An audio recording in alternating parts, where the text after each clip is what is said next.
Hello, my name is Yvonne. I'm Hey Miss K on Instagram and Hey Miss K on Facebook.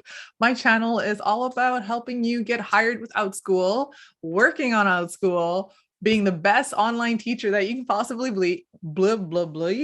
be, as well as Canva tutorials. So today I'm going to help you out with Outschool.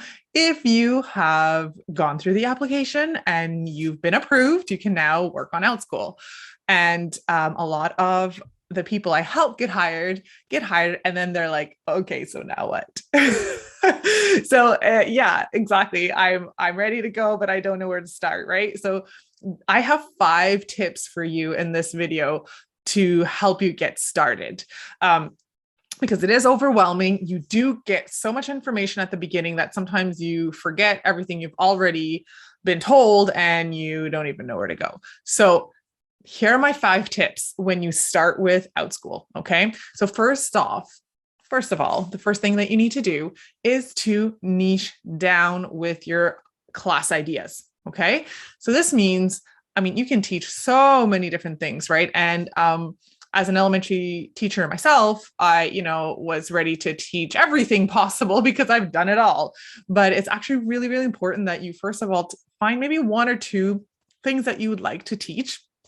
Don't not at the beginning, you can always experiment later, but start with 1 or 2 things. So if you really want to teach, let's just say, how to train dog, like you want to teach about dogs. Okay. That's an idea. Now, what about dogs do you want to teach? Do you want to teach students how to train them? Do you want to talk about the proper dog diet depending on the breed? So start thinking about, what about these animals do I want to teach? So once you've decided that, let's say it's dog training. Okay, great. So you have the idea of talking or teaching about dogs.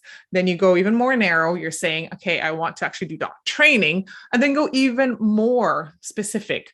What about dog training do you want to teach? Do you want to do 101 classes? Like, how do you get your dog to sit? That is very specific, and you can start with that one class. How do you get your dog to sit? You might think, well, no, there's so much more to teach. Start with that, because somebody's going to look for that class, and somebody's going to say, I don't even know how to do anything with it. I don't even have a dog yet, possibly, these kids, right?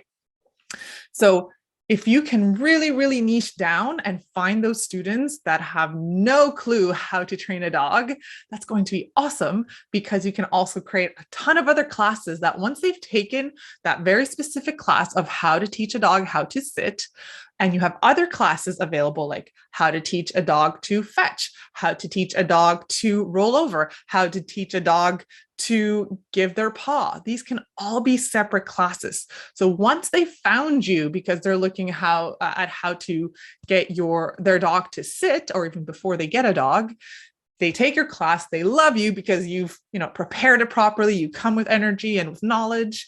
They're going to say, this was awesome. What else does she offer? And then that's when they find your other classes as well. But if you are very, very broad and you're saying, okay, I'm going to do dog training, there, first of all, might be already a lot of other classes like that. So, being found is a little bit harder. And it's, like I said, it's not very specific. So they might say, okay, well, dog training, okay, well, what are we going to learn? Or it might be too broad to begin with. So narrowing down, niching down is really important, and can then help you, once you have those students that take that class, your first one, or a very specific class, then it opens all the other classes up to them, because they have loved your class and now they want to do everything else that you have to offer. So niching down, super important. All right, number 2.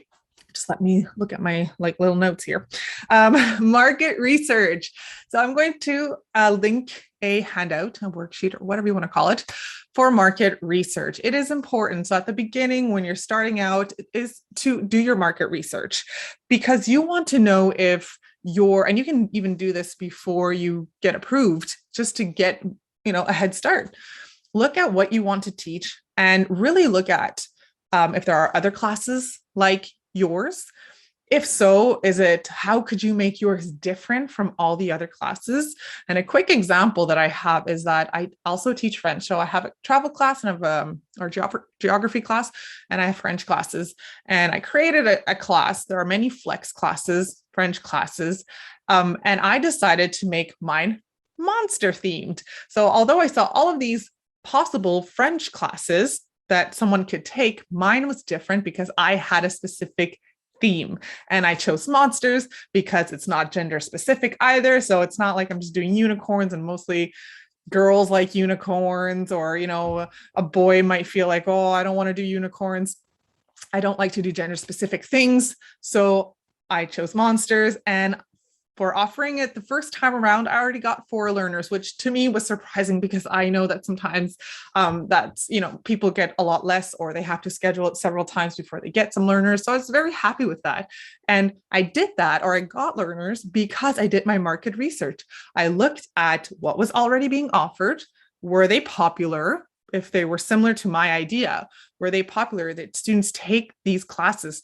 What is the class description like? What is this teacher offering? How much are they charging? You want to take a look and see what you want to offer. Do you want to offer a lower price and try and get learners that way? Or do you want to keep it at a nice price? Because I don't want you to sell yourself short either. Keep it at a decent price, but make sure that you give value to your class. So say you're going to get this, you're going to get that. If you take my class, these are the things we're going to do. This is how I'm going to engage my students, and really make sure that you sell your class. You can also look at the age range. So you might say, oh, I really want to do the little ones. I think they're so cute. But maybe you might see that, whoa, there are so many French classes for the little ones. Like, my goodness, you can scroll on for days.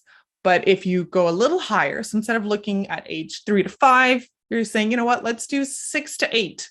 Well, usually, again, I'm using French as an example. Kids start learning languages when they're young. So maybe that's why there are so many classes available for the little ones, but not so much for the older ones, or even like 8 to 12-year-olds, right? So you're saying, oh, there's some potential here because there's not as many options for the older students to take and start learning a new language. So you want to really look at, is it a popular class? How much are people charging? What are the age ranges? How can you be different so that when somebody sees your class, they're like, huh, I haven't seen that before, or this will make it just a little bit more fun. So really try and make yourself a little, different. So I know there are a lot of phonics classes on Outschool. There's so many to choose from. So that's another one that's super, super popular. But if you want to stand out, what can you do? What can you bring to the table that maybe other teachers haven't thought of, or that there's just not a lot of? So think about that. Okay, on to 3. Create different types of classes. So there are 5 different types of classes that you can create on Outschool. And I will link my video where I go and explain each type of class and what the difference is. But although like right now, ongoing classes are doing really, really well. So these are subscriptions. So once a student signs up, they stay with you until they decide, I've had enough of this class. Okay. And they're only charged once a week. So they're not charged for 10 weeks in advance, because that's, for a lot of parents, a lot of money. It might be $100 up front. Whereas signing up as an ongoing class, they're charged $10 every week. And then eventually, if they say they've had enough, they can just unsubscribe. Just a quick example. And so ongoing classes are doing really well right now. But that doesn't mean that people aren't searching for one-time classes, for multi-day classes. And you really want to make sure that you create these different types of classes so that you can offer it to all of, all the parents or all the caregivers that come onto this platform searching for classes for their children. And it will fit somebody's need. You're trying to fit people's needs, right? And then similar to before, if they take your one-time class, although ongoing is doing really well, you might have an one-time class that they took and they loved, and then you can offer this ongoing class, right? Or you can offer a multi-day class so that you're you're using the same or the same student, but putting them in another class, saying, if you really like this class, if you really enjoyed it, here's another class. It's starting in 2 weeks. It's going to be 5 weeks long. And they're much more willing to take that 5-week class and pay up front because they've taken your one-time class, enjoyed it, and like your style, like how you taught your class. And they're going to be much more willing to give that money up front and pay you for the next 5 weeks because you have a multi-day class. Okay, so yes, please look at all the different ways that you can offer the same, maybe the same idea, the same topic like dog training, but how can you change it from one-time classes to a multi-day class to an ongoing class. So a multi-day class, maybe you take your 5 one-time classes and you put them together in a multi-day class. So you're reusing, but at least you're giving different options, different formats of classes to the parents. Okay, number 4, fun. Experiment. Don't just say, I want to teach the little ones and I want to teach phonics and I'm going to create all kinds of classes and nothing takes. Experiment with other things. Go higher in your age range. Try adjusting your price maybe a little bit, or just completely change the topic.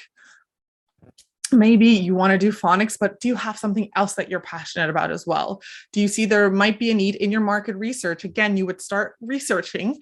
Is there a need maybe for grammar classes? Is there a need for story time or whatever it might be, right? So try and see what else can you offer that might not be already on the platform or there's not a lot of. So don't be afraid to branch out and try different things.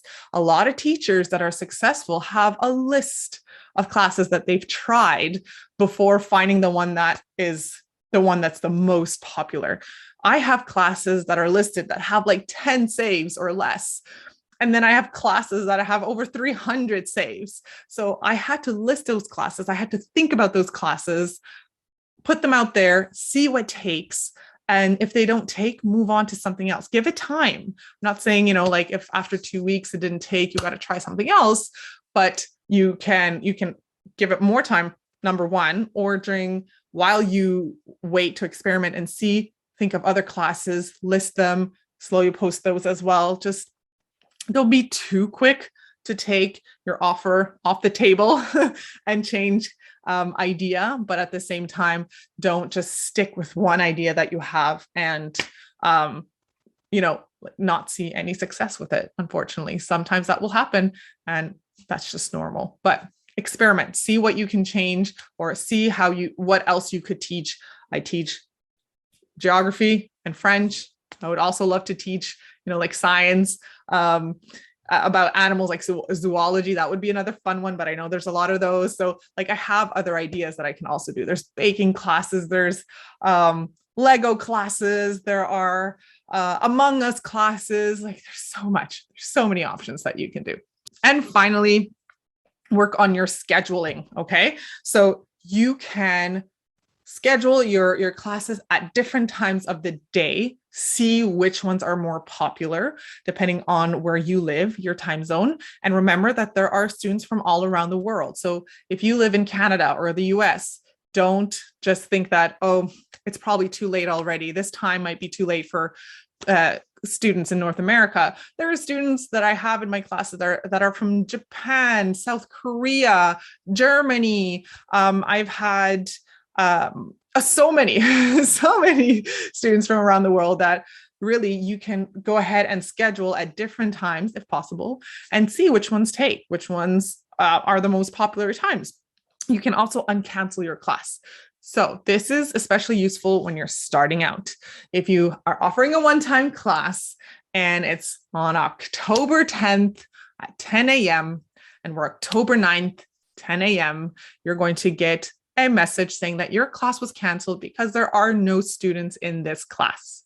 What you can do is use that same email. It will tell you that you can uncancel. Just, press this button, basically go into edit, click that, and then you can go scroll down and find the button that says uncancel this class. This means that now it's available again. So it automatically it automatically cancels if you have no learners 24 hours prior to the start time of your class. But you can go and say, I don't care. I want it to be available because I might get a last minute learner. There are many, many parents, including myself, that go on Outschool the day of and say, I want a class for my child at 11 o'clock today. It's raining outside. We have nothing to do. And they're going to search for those classes. So if you uncanceled your class is now going to show up. So that is the first reason, because you can still get learners. The second reason is, even if you don't end up getting a learner, you uncancel it, you still don't get a learner, at least your class was up.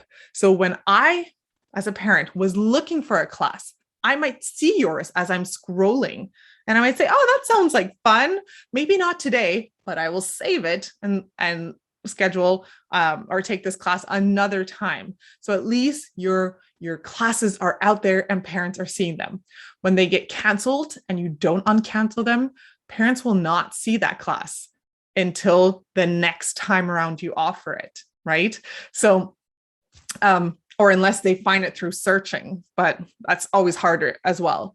And so make sure that you uncancel your classes, but be ready to teach. If 10 minutes or 5 minutes before class, there is a student that signs up, make sure that you're ready to go. Don't uncancel it and then think, oh, it's 5 minutes before class, nobody's going to come. They might. I think they can join even 1 or 2 minutes after class has technically started. So there's that.